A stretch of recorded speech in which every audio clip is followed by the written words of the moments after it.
1 जनवरी 2026 नए साल पर चुपचाप ये एक गुप्त जड़ अपने घर लेकर के आ जाना, छप्पर फाड़कर होगी धन वर्षा। जी हां भक्तों, इस पौधे की जड़ इतनी अधिक चमत्कारी है कि इसे घर लाते ही आपको अपने जीवन के हर कष्टों से तुरंत मुक्ति मिलेगी। साथ ही भक्तों, आपको भगवान शिव के साथ साथ माता लक्ष्मी का भी आशीर्वाद प्राप्त होगा और आपकी हर मनोकामना भगवान शिव के आशीर्वाद से पूरी होगी।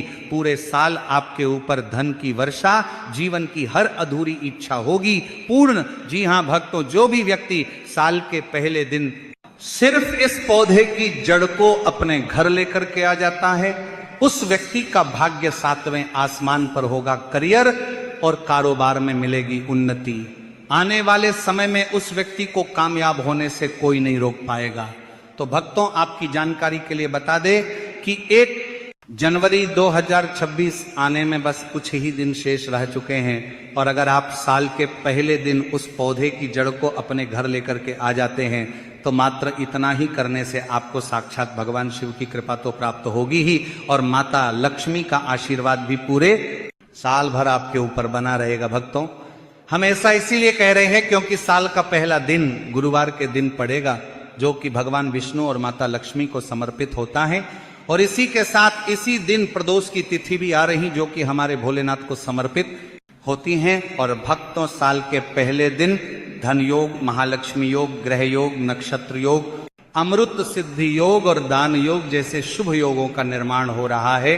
और भक्तों, अगर साल के पहले दिन धन योग और महालक्ष्मी योग का निर्माण होता है तो पूरे साल का नियंत्रण माता लक्ष्मी जी के हाथों में होता है। तो भक्तों, यदि आप भी इस जड़ को हमारे बताएं अनुसार शुभ मुहूर्त देख करके अपने घर लेकर आ जाते हैं तो आपको पूरे साल भगवान शिव और माता लक्ष्मी का आशीर्वाद प्राप्त होगा। इसी के साथ आपको अपने जीवन के समस्त प्रकार के आर्थिक कष्टों और आर्थिक परेशानियों से मुक्ति मिल जाएगी। पूरे साल माता लक्ष्मी जी की कृपा से आपके ऊपर धन की वर्षा होगी, आपके जीवन में धन आने के रास्ते खुल जाएंगे।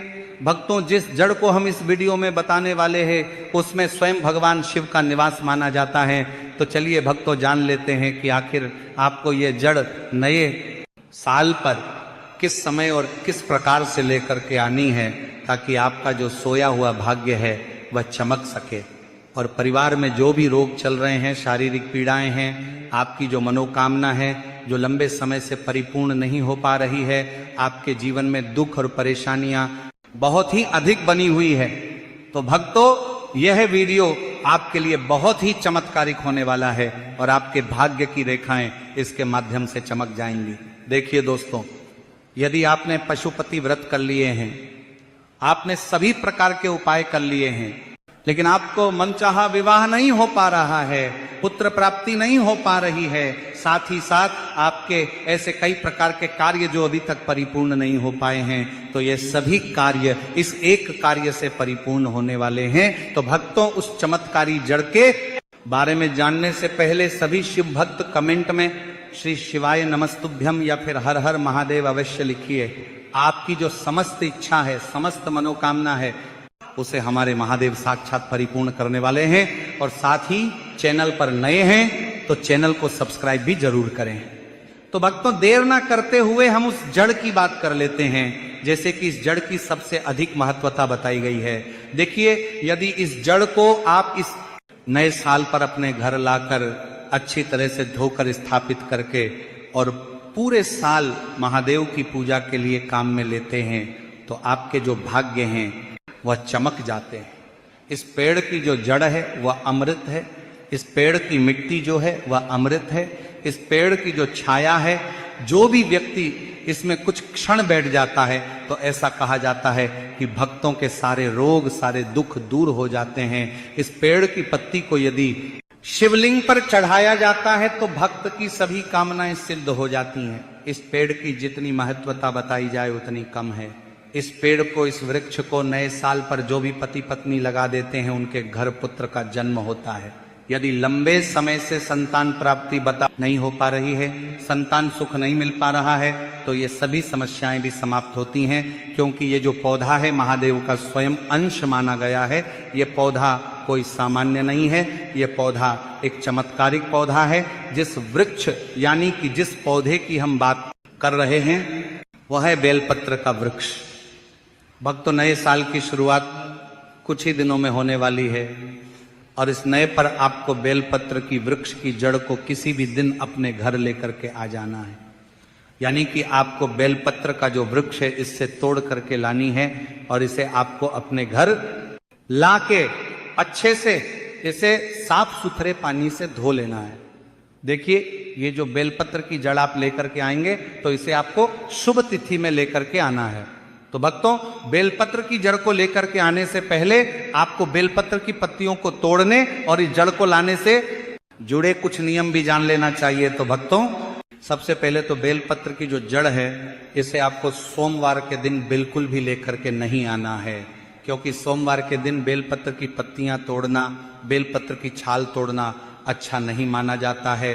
साथ ही साथ पूर्णिमा की जो तिथि है इस पर भी आप बेलपत्र की पत्ती या फिर जड़ तोड़ करके नहीं ला सकते हैं, इस बात का भी आपको ध्यान रखना है।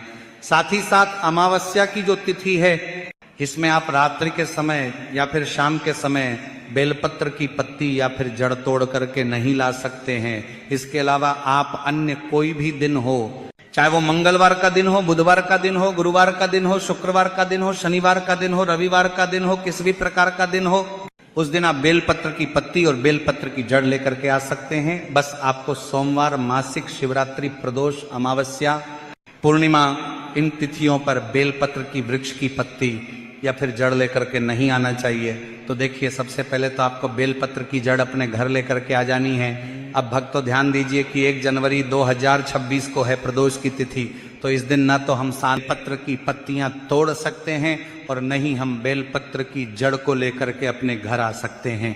तो ऐसे में अब हम नए साल पर इस जड़ को घर कैसे ला सकते हैं? तो देखिए भक्तों, यदि आप हो सके तो इस जड़ को नए साल से पहले 1 जनवरी से पहले ही अपने घर लाकर के रख दीजिए और नए साल पर आप इस जड़ को हमारे बताएं अनुसार प्रयोग कीजिए। और मान लीजिए कि यदि आप इस जड़ को नए साल से पहले नहीं ला सकते तो फिर आप इस जड़ को 1 जनवरी के बाद भी लेकर के आ सकते हैं, क्योंकि नए साल के दिन भक्तों प्रदोष की तिथि हैं और प्रदोष की तिथि पर बेलपत्र के वृक्ष से पत्तियां तोड़ना या फिर जड़ या फिर छाल कुछ भी तोड़ना भगवान शिव को क्रोधित करता है। इसीलिए यदि आप चाहे तो नए साल से पहले भी बेलपत्र की जड़ लेकर के आ सकते हैं या फिर नए साल के बाद भी आप इस जड़ को लेकर के आ सकते हैं और हमारे बताएं इस उपाय को कर सकते हैं।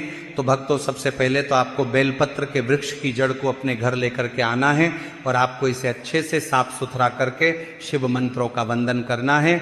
आपको श्री शिवाय नमस्तुभ्यम या फिर ओम नमः शिवाय इस मंत्र का लगातार जाप करते रहना है। तो देखिए, सबसे पहले तो आप जो बेलपत्र की जड़ लेकर के आए थे इसे आपको किसी भी कपड़े में बांध लेना है। अब देखिए, बेलपत्र की जड़ को किसी भी कपड़े के ऊपर रखने के बाद इसके बाद आपको कोई सा भी एक पत्थर लेना है। आपको मात्र एक छोटा सा पत्थर लेना है और जो आपने पत्थर लिया है उस पर आपको गंगा जल या फिर किसी भी प्रकार का शुद्ध जल थोड़ा सा डाल देना है और जो आपके पास बेलपत्र की जड़ थी, बेलपत्र के वृक्ष की जड़ थी, उसे आपको इस पत्थर के ऊपर घिसना है। यानी कि आपको बेलपत्र के वृक्ष की जड़ अपने घर लेकर के आनी है। इसके बाद आपको किसी भी प्रकार का पत्थर लेकर के उस पर आपको गंगा जल या फिर किसी भी प्रकार का अन्य जल छिड़क करके इस पर ही आपको जो आप बेलपत्र के वृक्ष की जल लेकर के आए हैं उसे घिस के चंदन के रूप में तैयार करना है। अब आपको ये जो चंदन है इसे आपको या तो 1 जनवरी 2026 नए साल और प्रदोष के महासंयोग में यदि आप इस जड़ को नए साल से पहले ही ला चुके हैं तो आपको ये जड़ से बना चंदन 1 जनवरी 2026 को लेकर के पहुंचना है भगवान शिव के मंदिर में।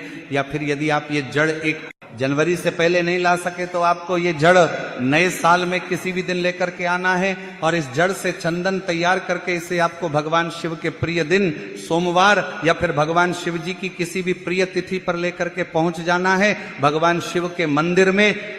और शिवलिंग पर आपको इस चंदन से या तो त्रिपुंड का निर्माण करना है, या फिर इसी चंदन से आपको शिवलिंग पर ओम का निर्माण करना है, या फिर जो भी व्यक्ति शिवलिंग पर भगवान शिव की आंखों को उभार देता है इस चंदन से, तो उसका जो बुरे से बुरा समय है वह सभी अच्छे समय में बदल जाता है।